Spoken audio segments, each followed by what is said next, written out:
ladang kuning keemasan, lumbung penuh panen makanan berlimpah. Sungai danau dipenuhi ikan, rumput nan hijau ternak gemuk dan sehat.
Dari pegunungannya berkat mengalir.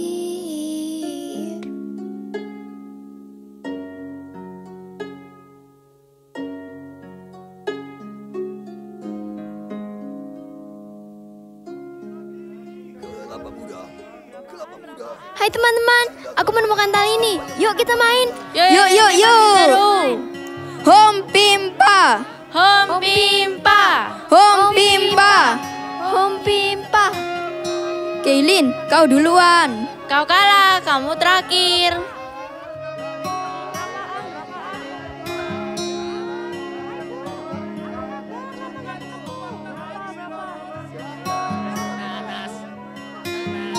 Siapa yang mau membeli nanas?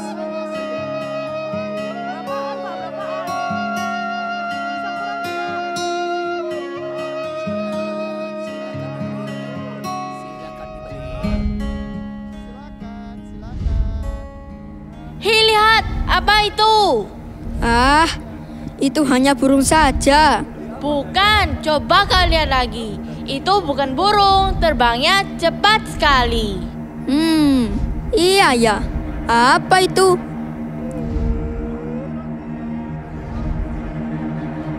Tolong, selamatkan dirimu. Tolong.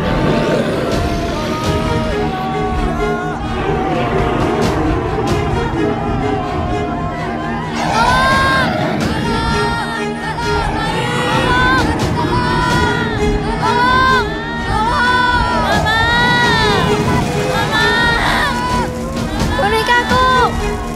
Jangan, Kaylin, biarkan saja.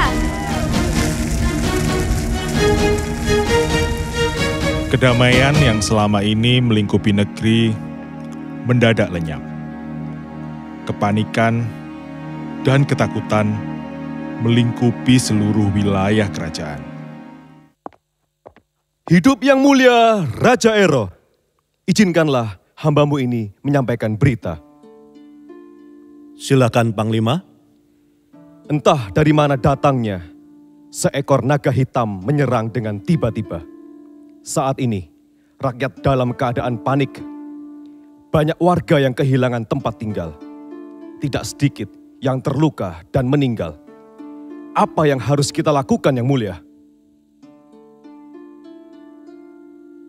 Segera bantu rakyat. Aku izinkan mereka untuk sementara tinggal di sekeliling istana.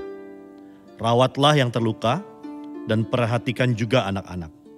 Mereka tidak boleh ada yang terlantar. Kita harus segera membinasakan naga itu yang mulia, atau keadaan akan bertambah buruk. Ya, kita harus memburu dan membinasakannya. Siapkan semua pasukan untuk melaksanakan tugas ini. Siap yang mulia.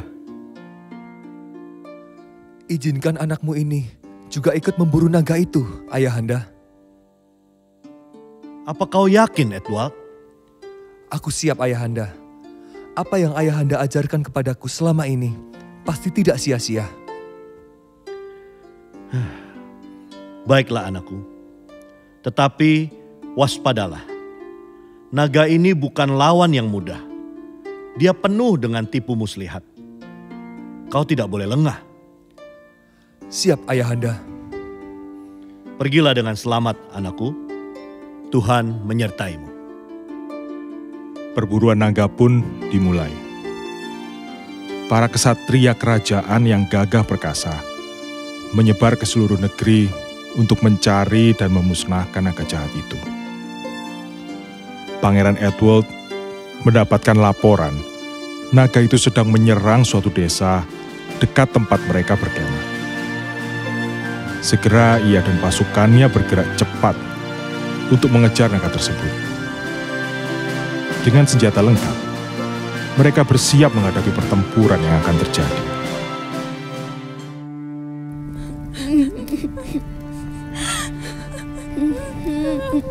Ayah, bangun ayah.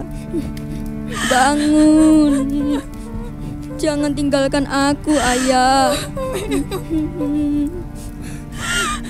Apa yang terjadi, Bu? Suamiku, dia sedang bekerja di ladang. Tiba-tiba, naga itu datang dan merusak semuanya. Rumah kami terbakar. Ladang-ladang kami hangus. Suamiku terjebak di dalam api itu. Tuanku Pangeran. Apakah ibu melihat naga itu? Aku melihatnya dengan sangat jelas. Naga itu hitam dan sangat besar. Tuanku, naga itu sedang menyerang desa sebelah. Cepat, siapkan pasukan. Kita akan memburunya. Tuanku, apakah kita akan terbebas dari naga itu?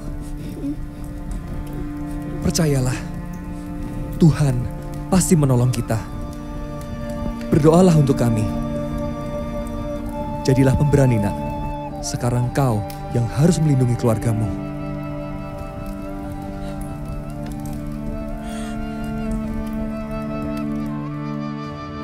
Pasukan itu sampai di desa sebelah, dan terjadilah pertempuran yang sengit.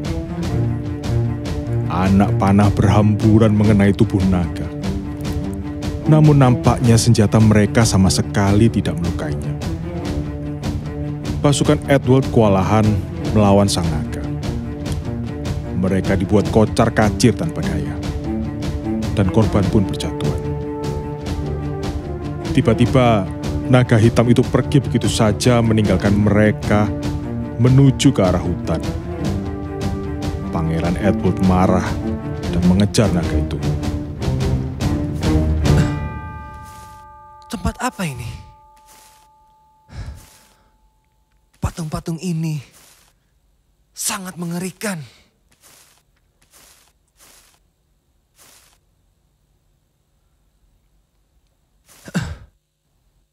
Sedang apa kau di sini? Naga jahat! Aku akan membunuhmu! Apa salahku? Aku bukanlah naga yang jahat. Pembohong! Kau yang telah membunuh rakyatku! Hah? Aku tak pernah membunuh siapapun. Bahkan nyamuk pun aku tidak pernah membunuhnya. Aku adalah naga yang cinta. Aku tidak percaya kata-katamu! Oh, lihatlah diriku. Apakah aku tampak jahat?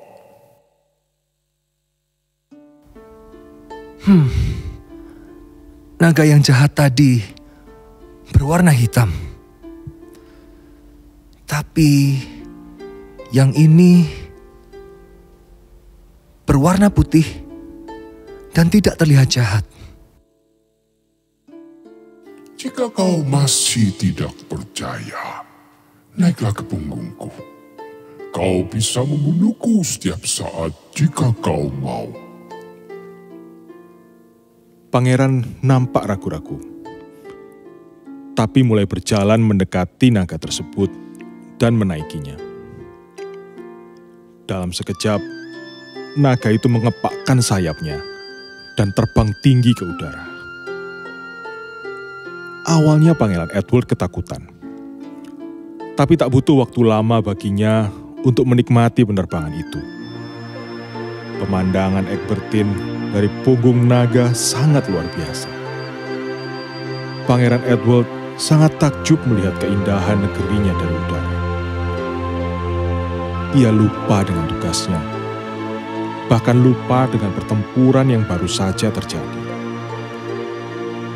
Setelah terbang agak lama, naga dan pangeran mendarat di hutan.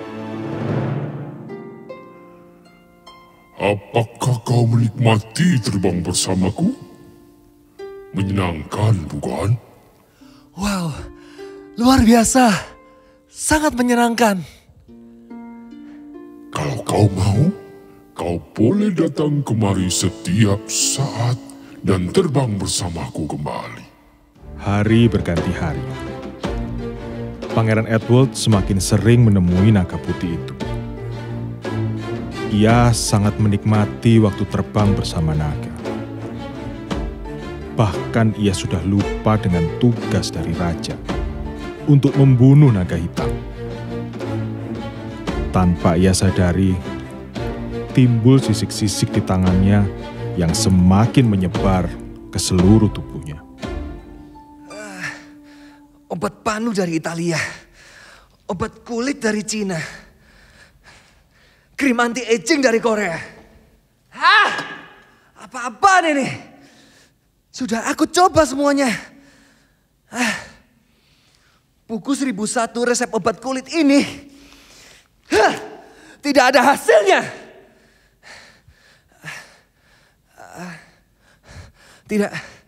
Tidak. Sisik-sisik ini sudah sampai ke leherku. Apa yang harus kulakukan? Tuanku Pangeran. Ya, siapa itu? Ada apa? Maaf tuanku, hamba hanya menyampaikan pesan dari raja. Tunggu sebentar.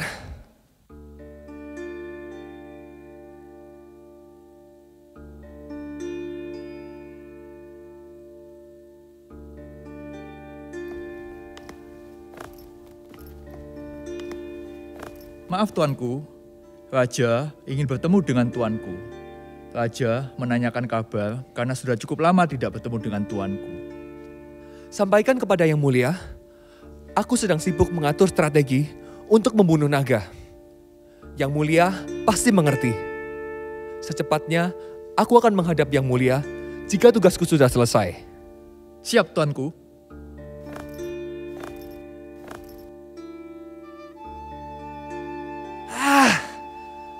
Selama ini, aku tidak pernah berbohong kepada Ayahanda. Tapi, Ayahanda tidak boleh melihatku dalam kondisi seperti ini. Aku harus segera mencari pertolongan. Wah, tabib ini memang luar biasa. Obatnya manjur sekali. Pasien berikutnya. Kau sakit apa? Sakit apa kau? Hei, apakah benar tabib di sini hebat sekali? Tabib ini sudah terkenal di seluruh dunia. Di seluruh dunia, tabib ini sudah terkenal. Tidak ada penyakit yang tidak bisa ia obati. Penyakit yang tidak bisa ia obati? Tidak ada. Siapa yang sakit? Dia ini yang sakit. Yang sakit dia ini. Kamu yang sakit. Yang sakit kamu. Kamu. Kamu. Kamu. Kamu. Kamu. Dasar. Tapi penipu. Obatnya tidak manjur. Padahal aku sudah menghabiskan banyak uang untuk berobat. Tangannya juga bersisik seperti tanganku. Ternyata tabib terhebat pun tidak bisa mengobatinya. Loh, kok pergi? Belum dipanggil loh. Loh, belum dipanggil? Kok pergi?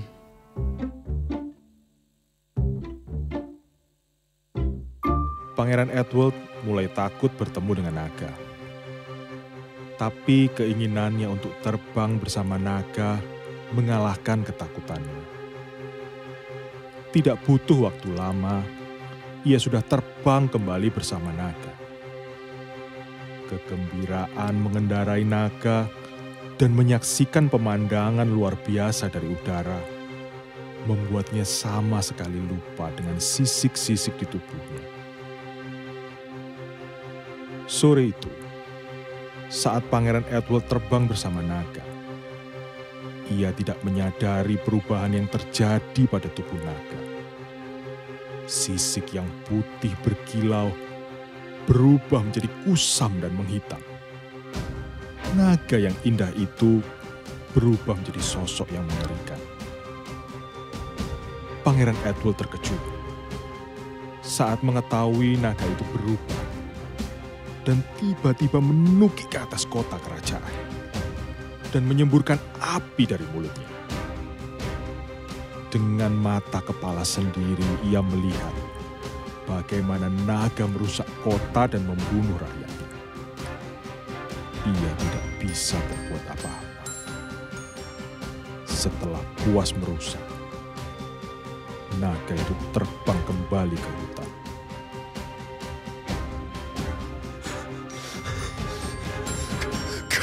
Kau penipu! Naga pembunuh! Selama ini kau sudah membohongiku! Aku akan membunuhmu!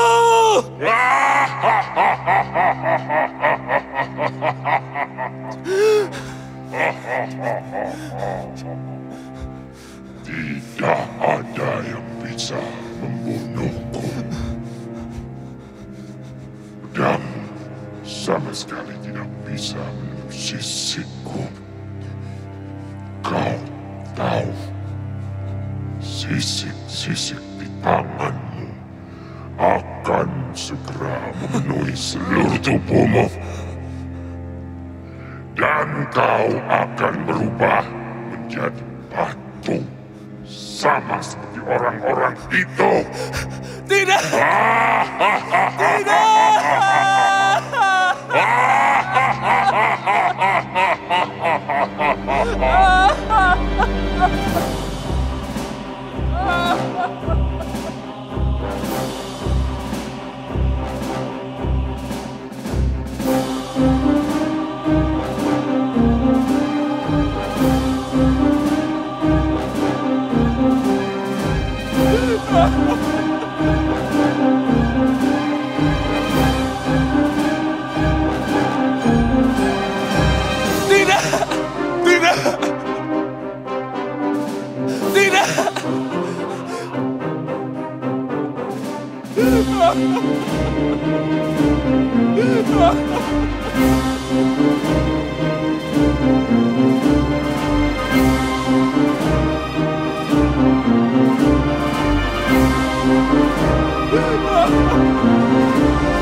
Betapa bodohnya aku. Mengapa dengan mudah aku mempercayai naga itu? Padahal ayahanda sudah memperingatkanku bahwa naga memiliki banyak tipu muslihat. Kenapa? Kenapa? Aku sudah mengecewakan dan membuat malu ayahanda. Aku tidak mungkin kembali. Tapi aku juga tidak mau berubah menjadi patung-patung ini. Semuanya buntu. Aku tidak punya harapan lagi.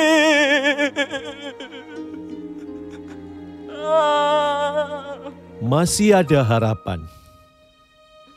Engkau bisa mengalahkannya. Kutukan itu akan lenyap jika naga binasa. Mustahil. Aku sudah mencobanya. Tidak ada senjata yang bisa membunuhnya. Jangan menyerah. Ada satu senjata yang bisa mengalahkannya. Pedang kebenaran.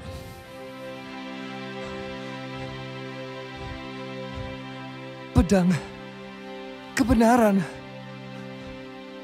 Di mana aku bisa mendapatkan pedang itu? Naiklah ke punggungku. Aku akan membawamu ke tempat di mana pedang itu berada. Segera Pangeran Edward mengendarai Raja Wali dan melesat ke angkasa menuju ke tempat pedang itu berada. Inilah pedang pembunuh naga. Pedang kebenaran. Dengan pedang ini, naga akan kukalahkan. Pangeran Edward dan Raja Wali kembali ke hutan untuk membunuh naga. Pedang kebenaran.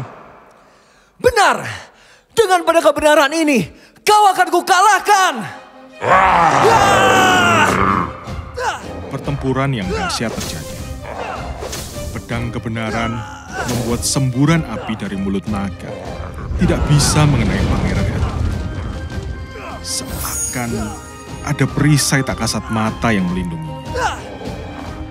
Dengan segenap hati dan kemampuannya, Pangeran Edward bertempur melawan naga. Hingga akhirnya, dengan sigap, Pangeran Edward menancapkan pedang kebenaran itu ke tubuh naga.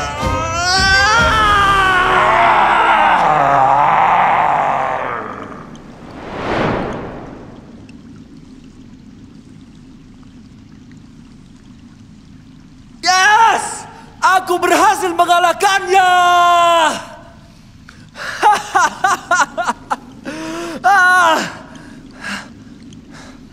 Raja Wali Emas, kau berbohong seperti naga itu membohongiku. Tidak. Ini baru langkah awal untuk mematahkan kutukan. Naiklah ke punggungku. Kita akan bertemu ayahmu untuk benar-benar melenyapkan kutukan itu. Apa katamu? Bertemu ayahanda dengan kondisiku yang seperti ini. Aku malu dan takut. Ayahanda tidak akan menerimaku. Jangan takut. Aku yakin Yang Mulia akan menerimamu. Pilihanmu hanya dua. Sembuh atau binasa. Tentu saja, aku mau sembuh. Yang Mulia, Pangeran ingin menghadap. Persilakan masuk.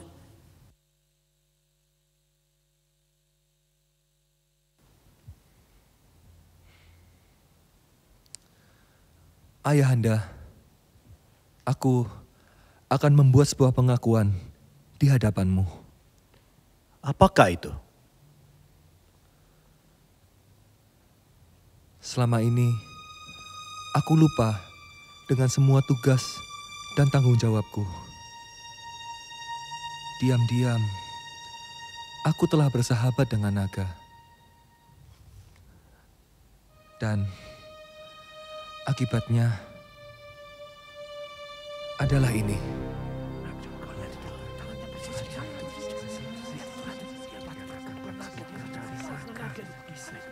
Tapi akhirnya aku bertemu dengan Raja Wali Emas.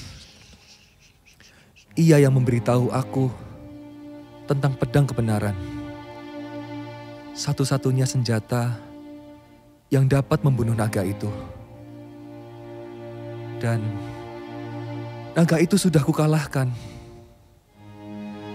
Tapi sisik-sisik ini tidak bisa lenyap dari tubuhku. Maafkan aku. Aku siap menerima hukuman apapun darimu, Ayahanda.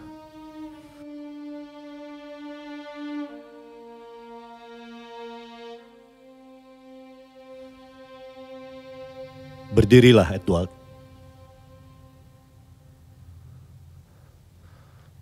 Edward, anakku.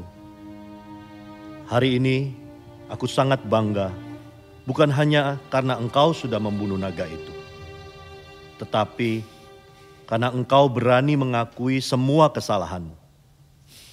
Sungguh, hari ini anakku yang hilang telah kembali. Anakku yang telah mati bangkit kembali. Sampai kapanpun engkau tetap anakku, Edward. Terima kasih Ayahanda. Terima kasih. Pangeran Edward dengan sikap kesatria mengakui kesalahannya. Kutukan naga sudah lenyap dari dirinya.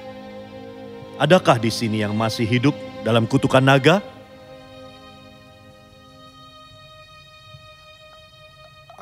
Ampuni kami yang mulia. Kami bersalah. Jangan takut. Aku mengampuni kalian semua. Dan kita patut bersukacita. Hari ini kutukan naga telah dilenyapkan dari negeri Egbertin.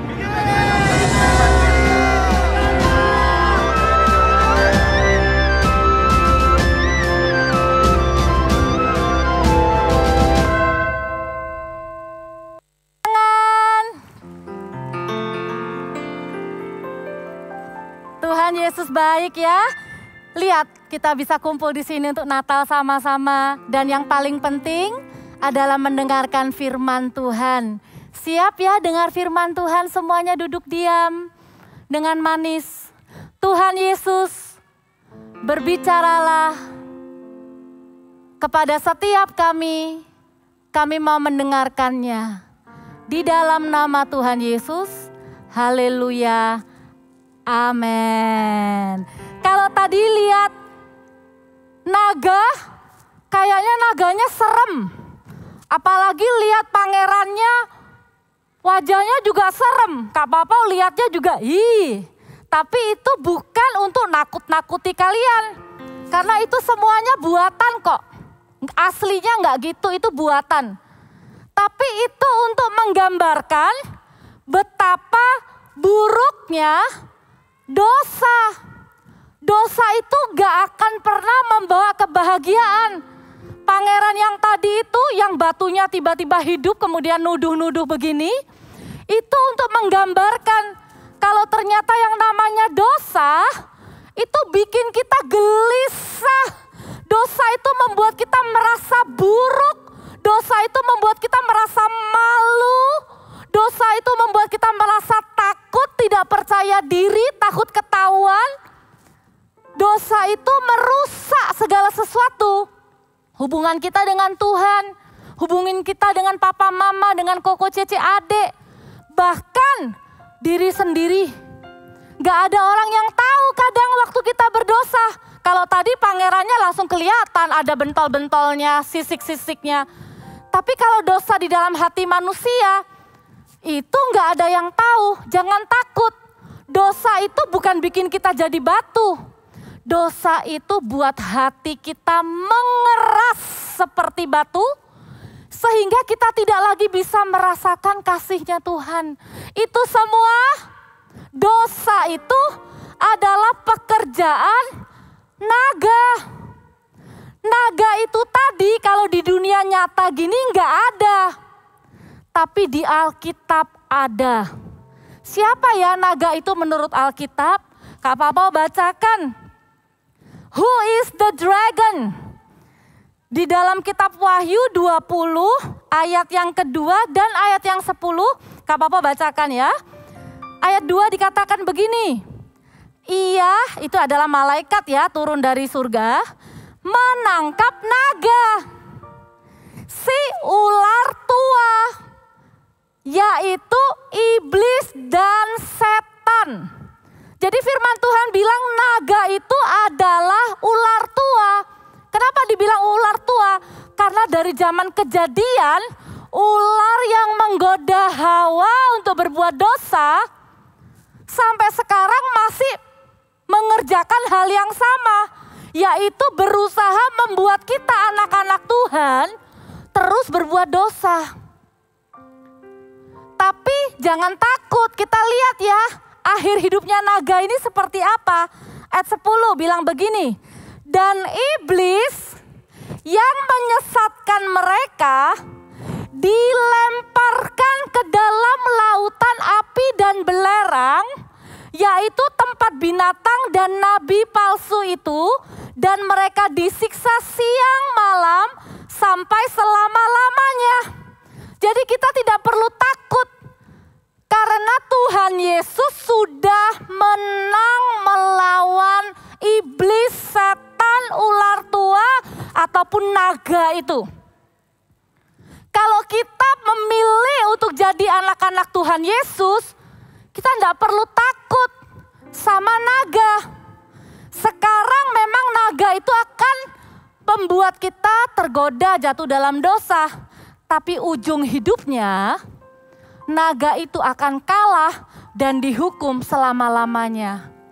Dan kabar baiknya, Tuhan kasih kita senjata untuk bisa menang melawan dosa. Senjata yang pertama itu, ini tadi kalau di drama itu adalah, apa namanya tadi?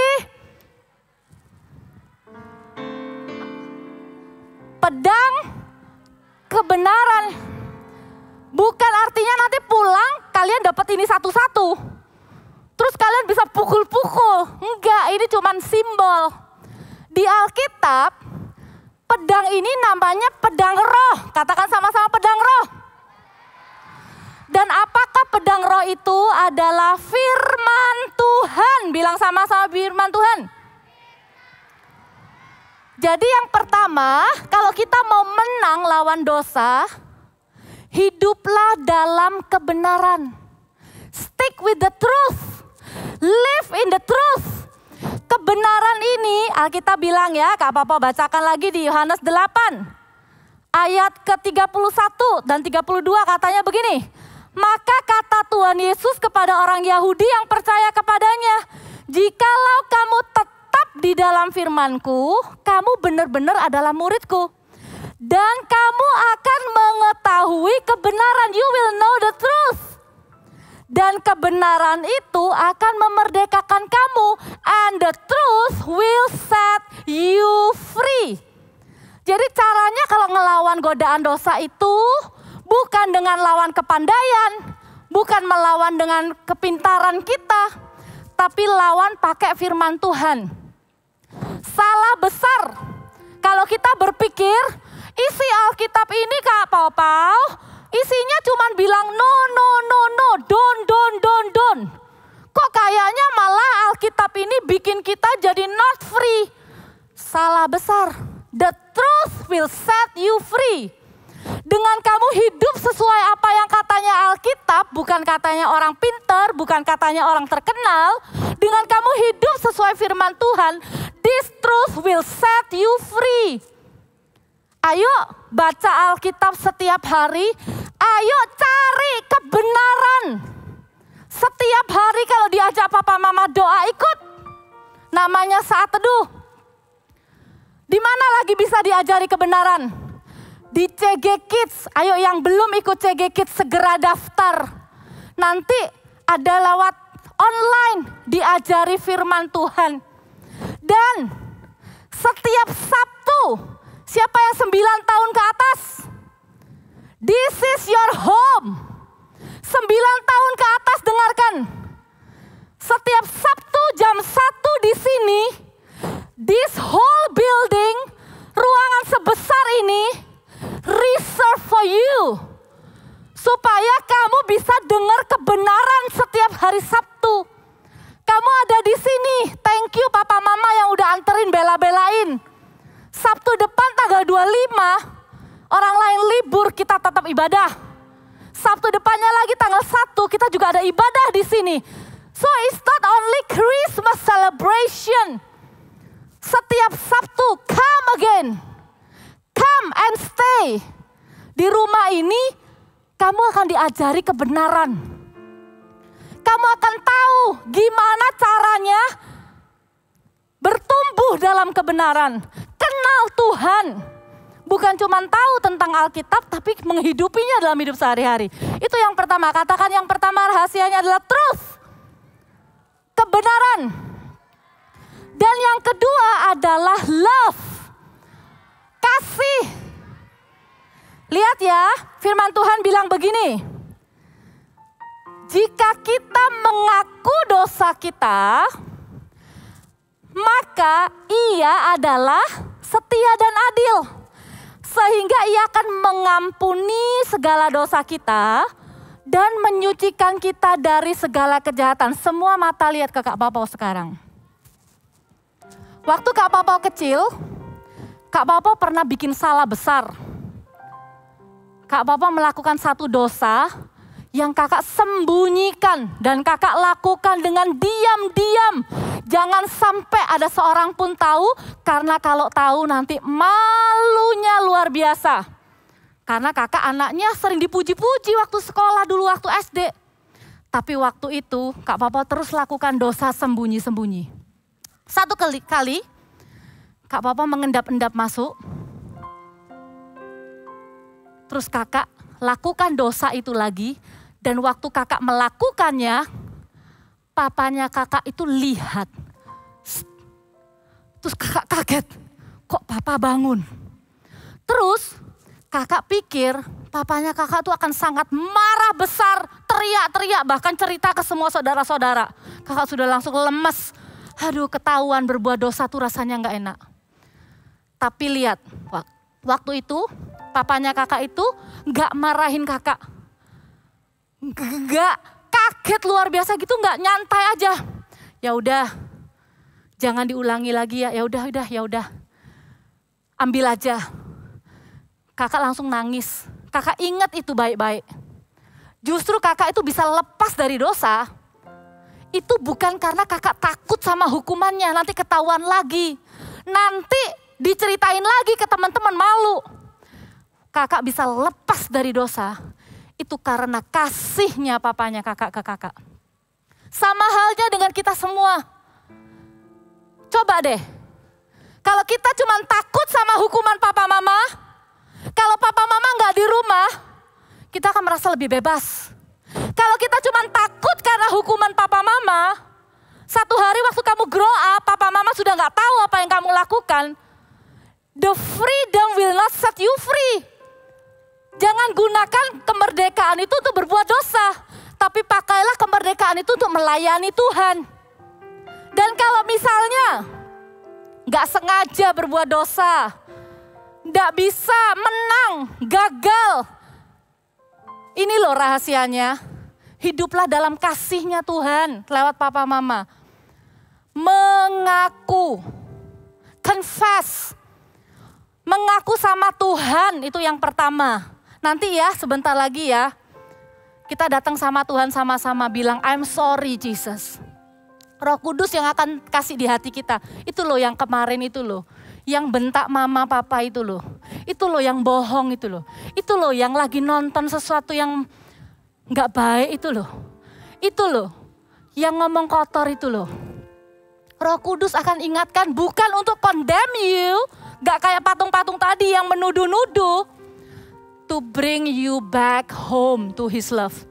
Tapi untuk membawamu dicintai lagi sama Bapa di surga. Lihat ya, firman Tuhan tadi bilang apa? Kalau kita ngaku, maka Tuhan akan apa? Tuhan akan memarahimu. Enggak. Tapi Tuhan akan mengampuni. He will forgive our sin and cleanse us. Cleanse itu artinya apa? Cleanse itu artinya dibersihkan. Dosa itu kan kayak kotoran. Kayak tadi itu loh. Waktu pangerannya bilang papa, bapak, raja, ayahanda. Sorry. Waktu papanya peluk, diampuni. Lihat semua sisiknya lenyap seketika. Itu loh the miracle of forgiveness. Minta pengampunan yuk dari Tuhan. Waktu kita berdoa minta pengampunan. Dengan luar biasa Roh Kudus bekerja. Kita sudah gak mau lagi hidup dalam dosa. Mana enak. Lebih enak hidup dalam damai, sejahtera, sukacita bersama dengan Tuhan Yesus. ingat Tuhan Yesus ya. Setiap kali kita digoda dosa, setiap kali kita merasa nggak berdaya melawan dosa, rasanya kok susah, bolak-balik sudah. Jangan nyerah, ingat Yesus. Ingat pengorbanan Yesus di kayu salib. Ada satu lagu bilang begini. Karena kita Yesus menderita, karena kita Yesus disalibkan, agar aku yang hilang diselamatkan dari hukuman kekal. Nyanyikan sama-sama, karena kita